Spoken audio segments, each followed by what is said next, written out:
Well, hello, I am Matt Williamson. It is Thursday, just got back from final OTA of the week, and I don't have much report. We had all kinds of technical issues and had to keep moving around, and I didn't get to see much practice, so that's about all I can give you in terms of an OTA report for this week. But I gave you two of them, as I often do.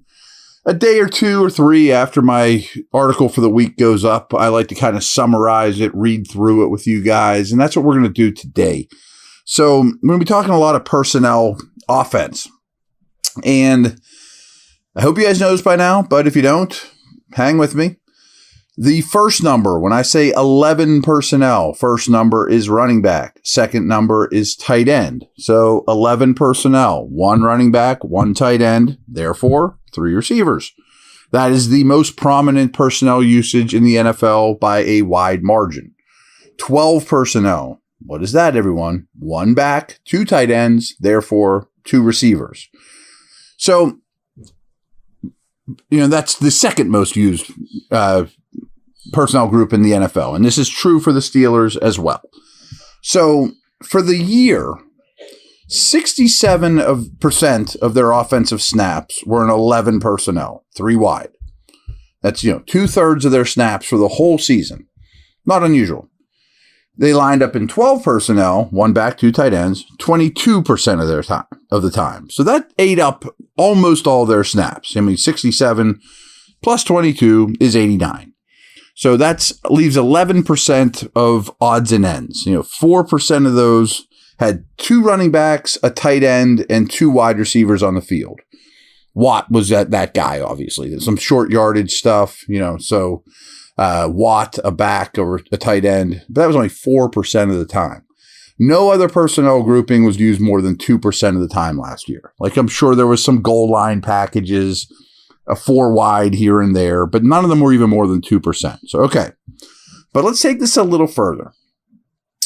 Chase Claypool, who lined up a very high percentage of the snaps as the Steelers' big slot with Johnson and Pickens on the outside, he was traded to Chicago on November 1st. Obviously, that pick ended up turning into Joey Porter. Big win for the Steelers.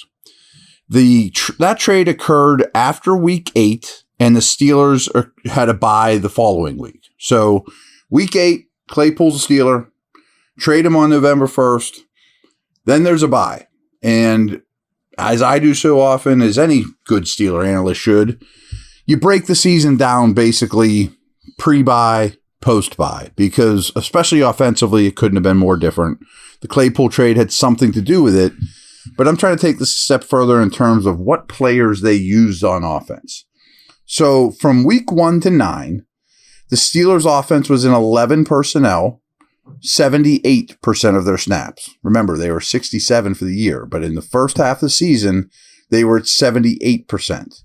And they were in 12 personnel, 2 tight ends, just 16% of the time. So they were a very heavy 3 wide team.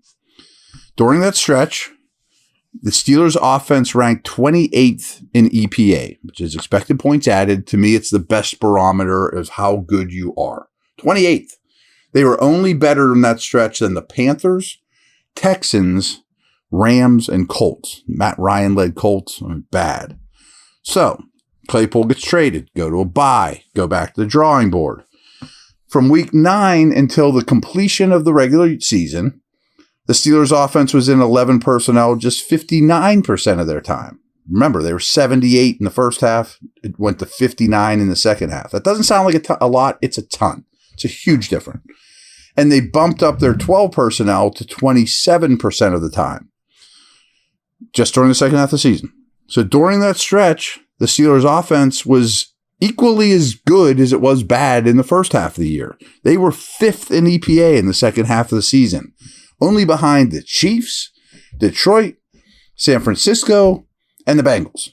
That's nice company to be keeping. So, as you've probably figured out, Zach Gentry took on a large percentage of Claypool's snaps. They got into heavier personnel, and it worked. Now, is that one little change the only reason the Steelers' offense was so incredibly better during the second half of the year than they were the first 8 games. Of course not. I mean, your rookie quarterback got better, got more comfortable. I'm sure the bye did Pickett good. They were remarkably, as I've told you over and over, remarkably healthy on this side of the ball. Meanwhile, defenses are losing guys left and right, that you're playing against. And they played easier competition. The teams they played in the second half of the year were easier than the first half. But they weren't cakewalks either. Side note, the teams they're playing next year are a lot like the teams they played in the second half of the year than they did in the first half of the year. But if we overlook this change in personnel, I think that would be crazy. They found something that worked, and to me, they poured a foundation in the second half of the year of what this offense can build on. But now I think it's time to take it up another step, and this is where it gets fun. So, quick break, and I'll come back here for a moment.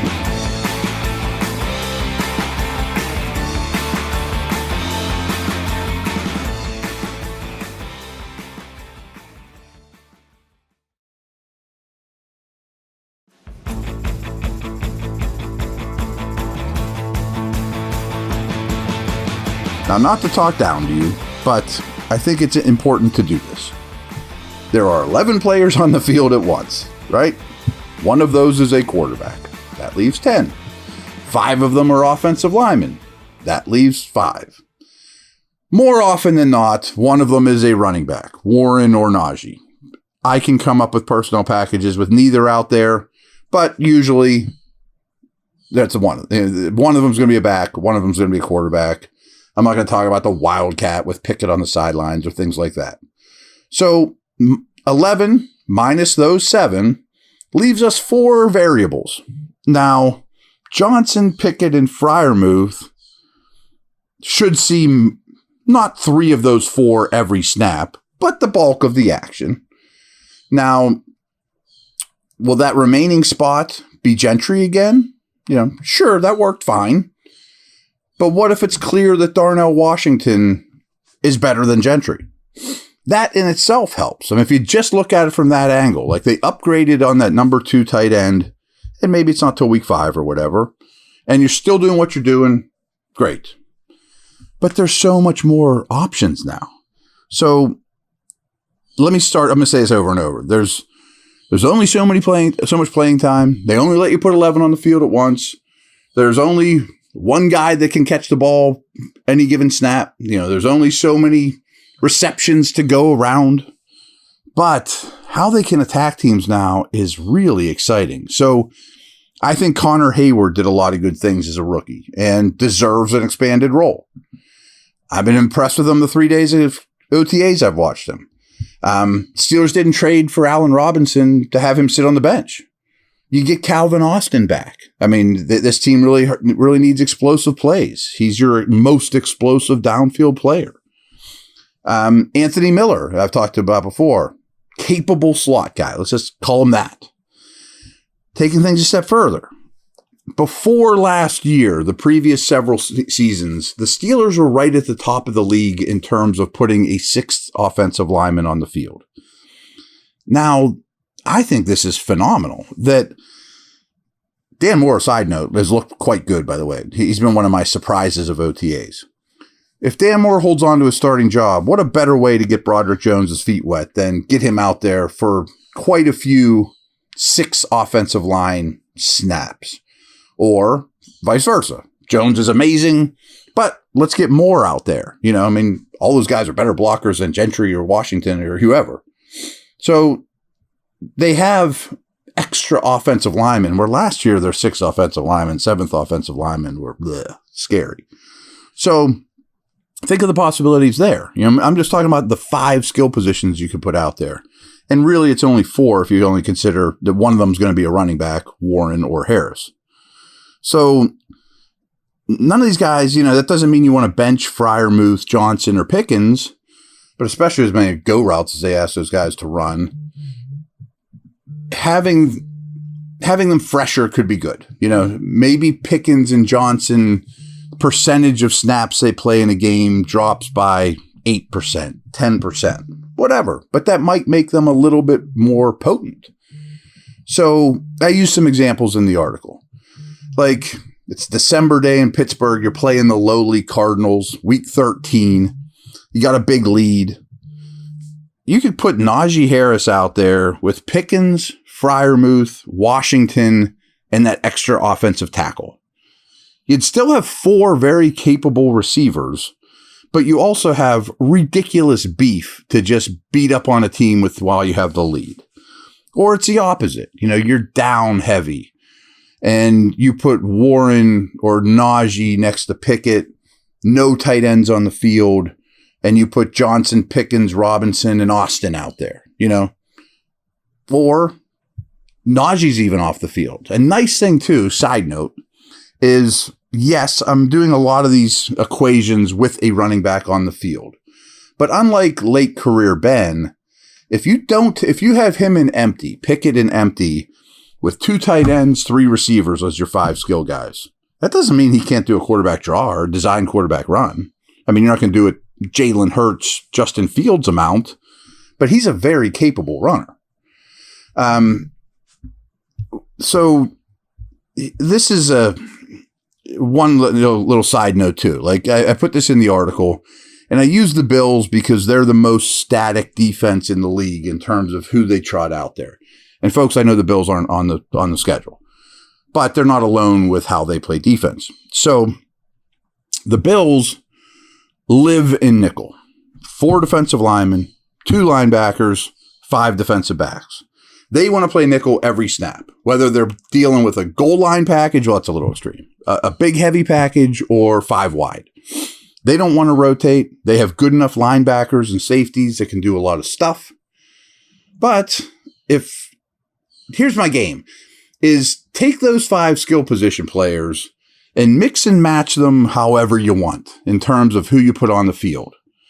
And I guarantee, especially a team like the Bills that doesn't want to get out of there, what they could consider their base, is going to give them problems. I mean, it's going to be a lot different defending the personnel grouping I just told you of 4 wide when you were losing, or the personnel grouping I mentioned with the Cardinals where you're winning with its Washington, Freiermuth, and extra offensive lineman, Najee. Now, I'm sure some of you are saying, that all sounds great, Matt, but Matt Canada can't handle that. Well, I don't know. I mean, hey, I have my concerns about him too, but he's insane if he doesn't at least try it. And I also think there is some credence. Trust me, Chuck Noll, Vince Lombardi will tell you, be good at a couple things. Like there's this old adage about restaurant menus and offensive football. If I go and this guy's got a Cheesecake Factory, huge menu, probably none of the dishes are great. They're all fine. Where you go to this fine little ma and pop Italian place and they have 3 dishes on the menu, but they're all awesome. And what I'm saying with that is that's kind of what the Steelers did the second half last year. They played the same dudes. They got good at it. Great. But now, if you don't expand those 5, I think that is insane because, again, your homework assignment is go build your favorite 5-man skill position groups, or 4 if you just want to keep it back in the game, because it is fun. Boy, I'm going to put Hayward with Washington and Pickens, or throw Austin out there for this one. So here's the other thing to look for is it doesn't matter what players it'll actually be out there because it'll be preseason, but it'll be very telling if they plan on doing this in the regular season. If you see a couple things like, again, they're just trying to incorporate the offensive tactics. If you see 6 offensive linemen out there, some in the 3 preseason games, great, step in the right direction. They're doing kind of what I'm suggesting, not they're listening to me. Or how about 13 personnel? 1 back, 3 tight ends, with Hayward being a move guy and a receiver. I want to see that. I also wouldn't mind seeing 4 wide at times. Now with Robinson and Austin in the mix, why not put 4 out there? Let Kenny pick and choose. So those are the 3 groupings, no matter what the player specifics are, that I would like to see in the preseason.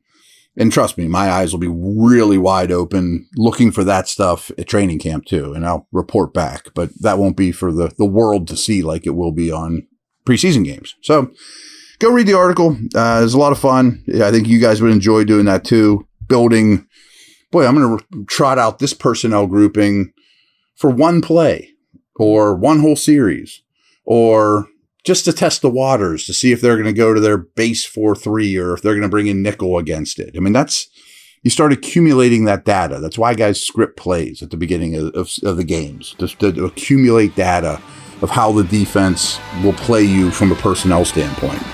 Steelers can throw a lot at their opponents now. So, all right, take care. Talk to you later.